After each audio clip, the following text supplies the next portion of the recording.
Hello दोस्तों, मैं हूं मनोज और आप देख रहे हैं अपने YouTube channel online exam version. दोस्तों, आज का वीडियो है प्राचीन इतिहास। आज टॉपिक जो लिए हैं इतिहास का, इतिहास में प्राचीन इतिहास है, इसके बारे में आज जानेंगे। दोस्तों, यह वीडियो आने वाले सभी एग्जाम के लिए काफ़ी यूजफुल होंगे, तो वीडियो को स्किप नहीं कीजिएगा, शुरू से अंत तक जरूर देखिएगा। आपको समझ में बिल्कुल 100% रहेंगे। वीडियो को अभी लाइक मत कीजिएगा, शुरू से लास्ट देखिए। अगर अच्छा लगे वीडियो तो लाइक कीजिएगा और फिर चैनल पर अगर नए हैं तो चैनल को सब्सक्राइब कीजिएगा और बेल आइकन को प्रेस कीजिएगा। तो चलिए दोस्तों देखते हैं। तो दोस्तों, इतिहास को समझने के लिए, पढ़ने के लिए 3 भागों में बांटा गया। पहला है प्राचीन इतिहास, जिसे एनिशियंट हिस्ट्री कहते हैं। दूसरा है मध्यकालीन इतिहास, मेडिएवल हिस्ट्री। और तीसरा है आधुनिक इतिहास, मॉडर्न हिस्ट्री। और चौथा है विश्व इतिहास। तो इतिहास के पढ़ने के लिए, इतिहास एक लंबा टॉपिक है, लंबा चैप्टर सब्जेक्ट आता है, इसीलिए इतिहास को समझने के लिए इतिहासकारों ने इसे 3-4 भागों में बांट दिया है। प्राचीन इतिहास, मध्यकालीन इतिहास, आधुनिक इतिहास और विश्व इतिहास, जिसे वर्ल्ड हिस्ट्री कहते हैं। तो आज हम पढ़ेंगे प्राचीन इतिहास। प्राचीन इतिहास को भी समझने के लिए इतिहासकारों ने प्राचीन इतिहास को 3 भागों में बांटा है। पहला है पाक ऐतिहासिक काल, प्री हिस्टोरिकल एज। दूसरा है आद्य ऐतिहासिक काल, प्रोटो हिस्टोरिकल एज। और तीसरा है ऐतिहासिक काल, हिस्टोरिकल एज। तीनों को किस आधार पर बांटा गया है तो चलिए देखते हैं। पाक ऐतिहासिक काल, जिसे प्री हिस्टोरिकल एज कहते हैं, इसके अंतर्गत उस इतिहास के कालखंड को रखा जाता है जिसके बारे में जानकारी के लिए पुरातत्व से मिले अवशेष, यानी पुरातत्व का मतलब होता है खुदाई, यानी खुदाई से मिले अवशेष पर ही निर्भर रहना पड़ता है। न तो इसमें कोई लिपि मिला है, न ही कोई साहित्यिक स्रोत मिला है, इसमें केवल पुरातत्व मिला है, पुरातत्व से खुदाई अवशेष मिला है, जिसके अंतर्गत आता है पूरा पाषाण काल, दूसरा आता है मध्य पाषाण काल और तीसरा आता है नव पाषाण काल। इस तीनों को पाक ऐतिहासिक काल, प्री हिस्टोरिकल एज के अंतर्गत रखा था। तो पाक ऐतिहासिक काल के परिभाषा क्या थे?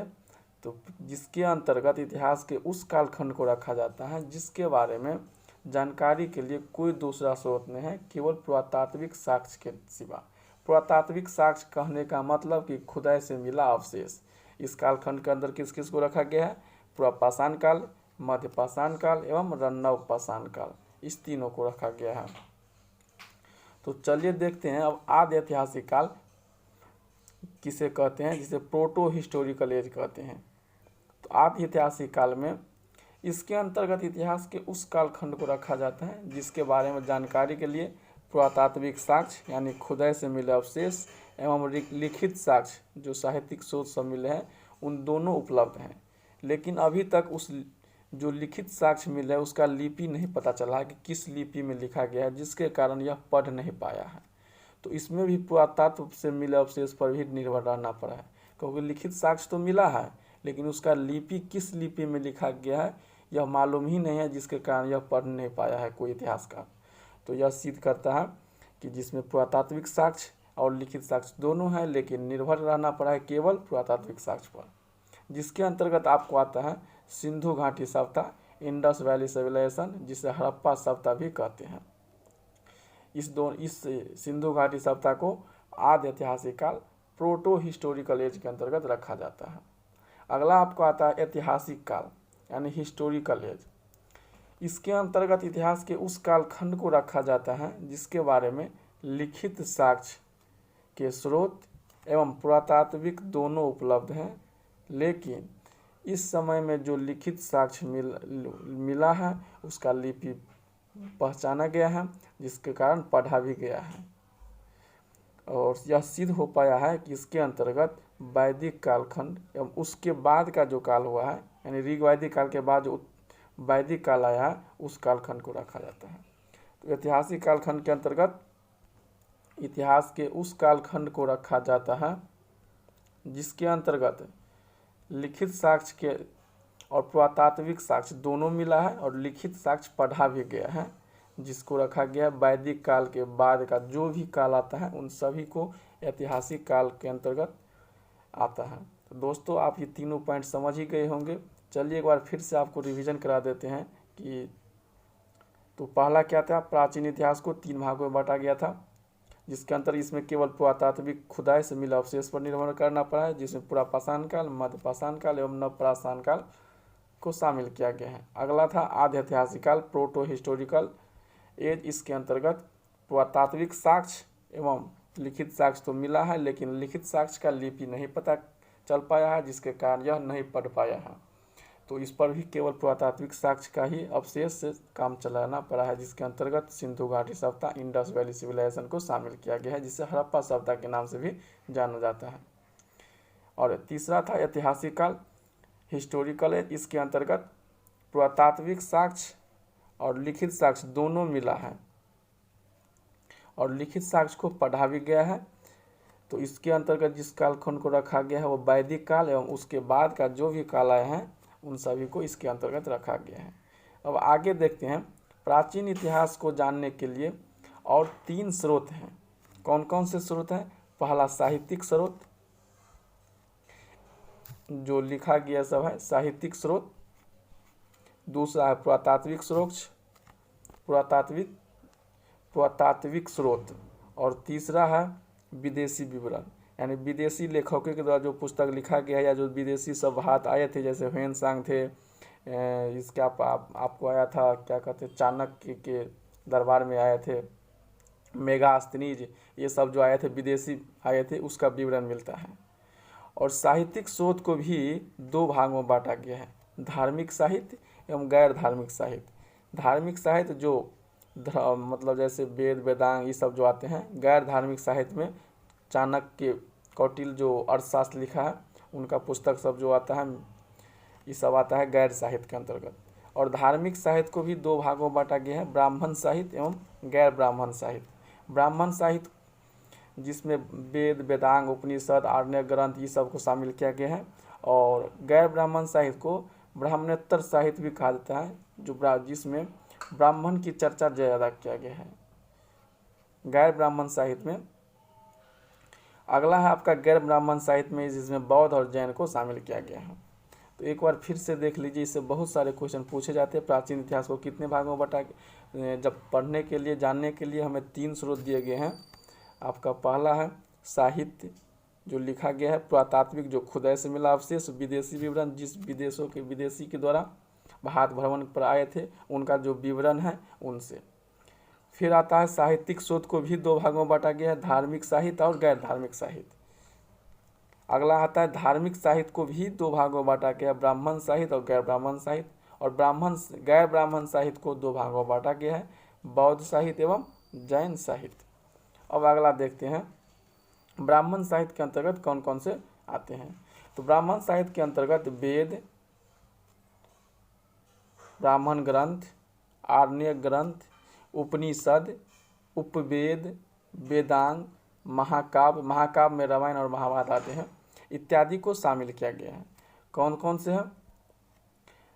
तो वेद ऐसे याद कीजिए, वेदांग, उपवेद, उपनिषद, आर्य ग्रंथ और ब्राह्मण ग्रंथ, और महाकाव्य में रामायण और महाभारत दोनों आते हैं। अगला है वेद को अपौरुषेय भी कहा जाता है। क्या कहा जाता है?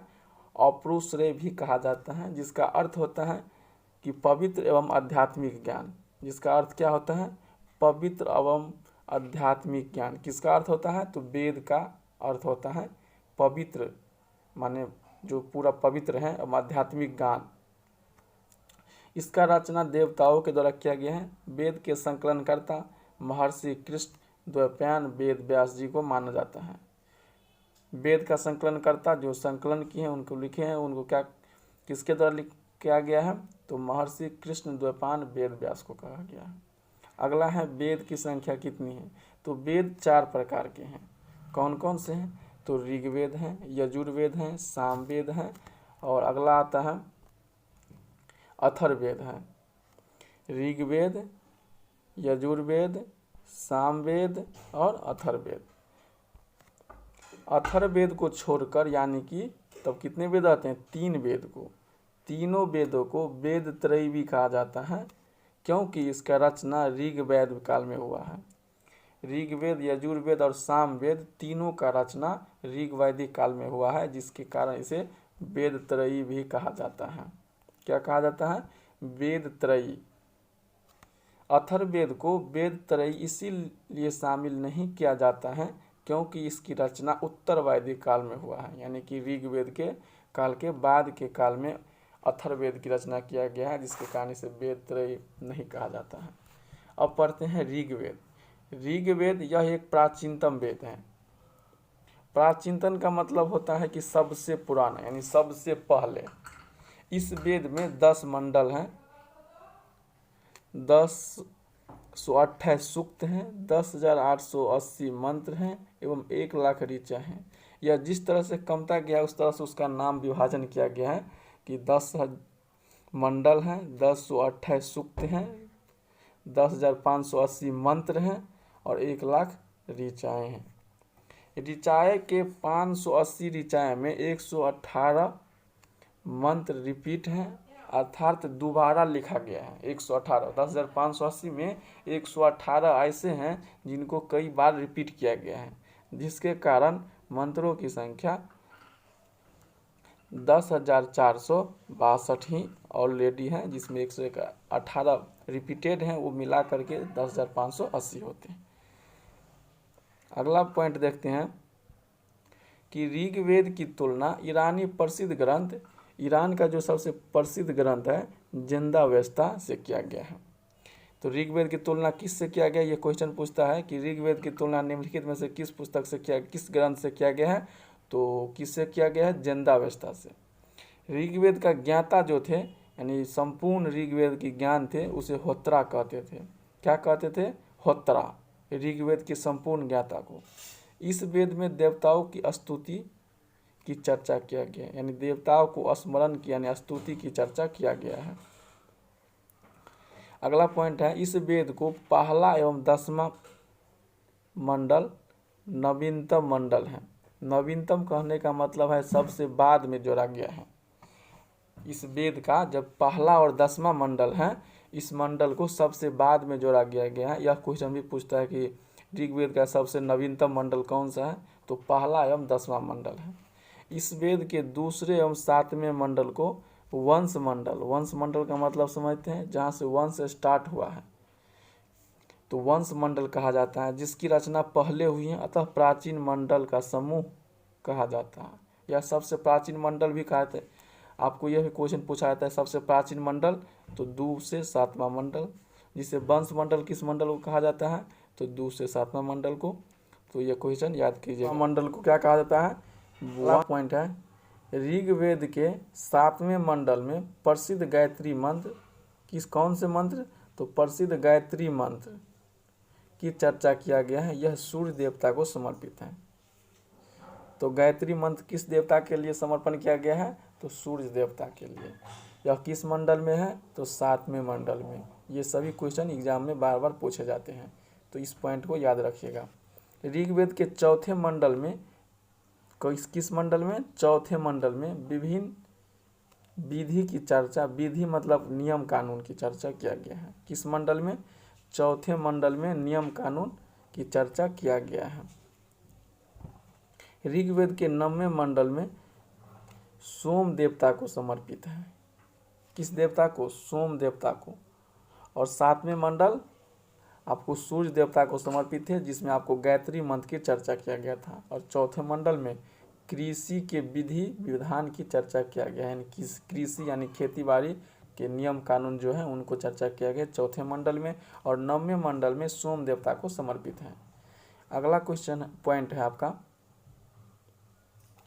9वें मंडल में एक लिखा हुआ है कि मैं कवि हूँ, मेरे पिताजी वैद्य हैं, वैद्य मतलब डॉक्टर हैं, और मेरी माता घरों में जाकर चक्की चलाती हैं।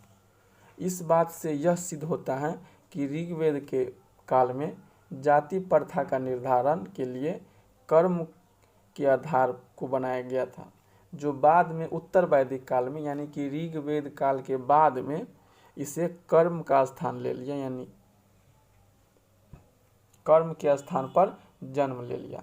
यानी पहले जो जो कर्म करते थे वही उसका धर्म कहलाते थे, लेकिन जो उत्तर वैदिक काल में उसका वंशज यानी कि उसका जन्म स्थान पर ले लिया कि जो जिस जाति में जन्म लिया वो वही जाति के कहलाएगा। किस मंडल में लिखा हुआ है? तो 90 मंडल में लिखा हुआ है। क्या लिखा हुआ था कि माँ एक पिता, मेरे पिता वैद्य हैं। ये भी बहुत सारे एग्जाम में पूछे गए हैं कि माँ मेरे पिताजी वैद्य हैं और मेरी माता घरों में जाकर चक्की चलाती। चक्की का मतलब होता है जो दाल उल दरने वाला होता है मशीन, उसको। इस बात से यह सिद्ध होता था कि ऋग वैदिक काल में जाति प्रथा का निर्धारण कर्म होता था, जो जो काम करेगा। लेकिन उत्तर वैदिक काल में आकर के यानी ऋग वैदिक काल के बाद में आकर के कर्म के स्थान पर जन्म ले लिया। यानी जो व्यक्ति जिस जाति में जन्म लेगा वो व्यक्ति वही जाति के कहलाएंगे। अगला पॉइंट देखते हैं। ऋग्वेद के 8वें मंडल में कुछ भाग में हस्तलिखित है। हस्तलिखित मतलब हाथ से लिखा हुआ है। तो ये भी क्वेश्चन पूछते हैं कि किस भाग में हाथ से लिखा हुआ मिला है। तो किस भाग में लिखा है? 8वें मंडल में। 10वें मंडल में पहली बार शूद्र की चर्चा किया गया। शूद्र का मतलब क्या होता है? तो निम्न जाति के व्यक्ति। शूद्र कहकर बुलाने का मतलब हुआ कि निम्न जाति का व्यक्ति है वो, की चर्चा किया गया। किस मंडल में? तो 10वें मंडल में शूद्र की चर्चा किया गया है। इसके अतिरिक्त इसी मंडल में पुरोहित, राजन्य, पुरोहित यानी जो पूजा पाठ कराते थे, राजन्य मतलब राजा जो होते थे, वैश्य मतलब जो बनिया होते थे, जो दुकान दौरी करते हैं, उस वर्ग की भी चर्चा किया गया है। तो पुरोहित, राजन्य और वैश्य की चर्चा किस मंडल में किया गया है? 10वें मंडल में किया गया है। शूद्र शब्द का प्रयोग चर्चा किस मंडल में किया गया है? तो 10वें मंडल में किया गया है। ये सभी पॉइंट आप याद रखिएगा, क्योंकि एग्जाम में ये सब बार बार पूछे जाते हैं, आप लोग कन्फ्यूजन में रहते हैं। तो दोस्तों, अगर वीडियो अच्छा लगता है तो वीडियो को लाइक कीजिएगा, क्योंकि हमें इससे मोटिवेशन मिलता है। और चैनल पर अगर जो दोस्त नए हैं, पहली बार वीडियो देख रहे हैं, तो चैनल को सब्सक्राइब कीजिएगा और बेल आइकन को, घंटे वाले निशान को प्रेस कर दीजिएगा, यानी दबा दीजिएगा, जिससे कि हमारी अगली वीडियो का नोटिफिकेशन आपको तुरंत मिले। तो चलिए अब देखते हैं सामवेद। सामवेद, इस वेद में देवताओं की स्तुति को गायन शैली में लिखा गया है। यानी देवता जो स्तुति करते थे, स्मरण करते थे, उसको गायन शैली में लिखा गया, यानी गीत की तरह लिखा गया है। अर्थात इस वेद का संबंध गायन शैली से है। इस वेद में लिखा हुआ अधिकांश ऋचाएं से ही लिया गया है। तो ऋचा मालूम है ना, कितने ऋचा से? 1 लाख। कितने मंडल आपको पहले बताए हैं इससे पहले कि 10 मंडल, 1028 सूक्त, 10,580 मंत्र और 1 लाख ऋचाएँ थे, जिसमें से अधिकांश ऋचाएँ जो सामवेद में लिया गया है वो अधिकांश इसी ऋचाएँ से ही लिया गया था। लेकिन इसमें भी आपको बताए थे 10,580 में 118 रिपीटेड था, जिसके कारण 10,462 ही बचे थे। अगला पॉइंट देखते हैं कि भारतीय संगीत का जन्मस्थली इसी वेद को कहा जाता है। यानी भारत में जो संगीत का जो जन्म स्थान माना जाता है वह इसी वेद को माना जाता है, सामवेद को। क्योंकि भारतीय संगीत के जो 7 स्वर हैं, सा रे गा मा पा धा नि सा, ये स्वर इसी वेद से लिया गया है। किस वेद से? तो सामवेद से। इस वेद का ज्ञाता उद्गाता थे। ऋग्वेद का ज्ञाता बताए थे होत्रा। कौन था? होत्रा, जिसको ऋग्वेद की संपूर्ण ज्ञान थे। और सामवेद का ज्ञाता कौन है? उद्गाता। तो इस पॉइंट को जरूर याद रखिएगा, बहुत ही इम्पोर्टेंट है। नेक्स्ट आपका आता है यजुर्वेद। यजुर्वेद इस वेद में युद्ध एवं युद्ध के समय किए गए यज्ञ अनुष्ठान। पहले के समय में जब राजा महाराजा युद्ध करते थे और युद्ध जीतने के बाद जो युद्ध में विजय होता था, वो अपने राज उसको हफनिया करके वहाँ पर यज्ञ अनुष्ठान करवाते थे। जैसे अश्वमेध यज्ञ, बहुत बड़ा बड़ा यज्ञ जो होते थे वो सब करवाते थे। तो इस सभी की चर्चा किया गया है यजुर्वेद में। यजुर्वेद में युद्ध और युद्ध के समय, यानी युद्ध के समय जो यज्ञ अनुष्ठान होते थे उन सभी का चर्चा आपको यजुर्वेद में मिल जाएगा। इसके ज्ञाता जो हैं अथर्वणीय हैं। कौन है? अथर्वणीय। ऋग्वेद का हम बार बार कह रहे हैं, ये पॉइंट बहुत ही इम्पोर्टेंट है। ऋग्वेद का होत्रा, सामवेद का उद्गाता और यजुर्वेद का कौन है? अथर्वणीय। तो इसको याद रखिएगा। यजुर्वेद एकमात्र वेद है जो गद्य यानी कि कहानी, पद यानी कि कविता दोनों में लिखा हुआ है। ऋग यानी यजुर्वेद गद्य और पद, कहानी और कविता दोनों में लिखा हुआ है। कौन सा है? यह भी पूछता है कि कौन सा ऐसा वेद है जो दोनों में, जिसमें गद्य एवं पद दोनों लिखा गया है? तो यजुर्वेद। यजुर्वेद के 2 शाखा हैं। पहला है कृष्ण यजुर्वेद जो कहानी में लिखा गया है, और दूसरा है शुक्ल यजुर्वेद जो कविता में लिखा गया है। अगला आप देखते हैं अथर्ववेद। अथर्ववेद यह सबसे नवीनतम वेद है जिसकी रचना उत्तर वैदिक काल यानी कि ऋग्वेद काल के बाद में हुआ था। इस वेद के ज्ञाता ब्रह्मा जी थे। कौन थे? ब्रह्मा जी थे। इस वेद में जादू टोना, भूत पिचास, डायन जोगिन जो भी होता है, विभिन्न प्रकार के रोग एवं जीवाणु, विषाणु, वस्तु विज्ञान इत्यादि के बारे में चर्चा किया गया है। किस में किया गया है इस सब का? तो इस सभी के किया गया है अथर्ववेद में। अथर्ववेद का ज्ञाता ब्रह्मा जी। एक बार फिर से देखते हैं। ऋग्वेद का होत्रा,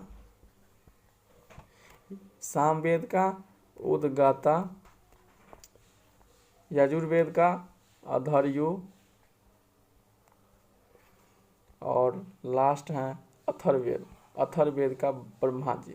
तो दोस्तों इस लेक्चर में आप यहीं तक देखें। अगला भी लेक्चर में आपको इससे आगे का बताएंगे। तो अगर वीडियो कैसा लगा है वो कमेंट बॉक्स में जाकर ज़रूर कमेंट कीजिएगा। अगर कोई डाउट होता है तो कमेंट बॉक्स में जाकर के डाउट कीजिएगा, जो आगे हम सॉल्व करने का प्रयास करेंगे। अगर ये वीडियो आपको अच्छा लगता है, आपको लगता है कि अपने दोस्त सबके भी साथ ये बेनिफिट कर सकता है, अगर यूज में है, तो आप अपने व्हाट्सएप पर जाइए और वीडियो को शेयर कीजिएगा। Thank you, bye bye.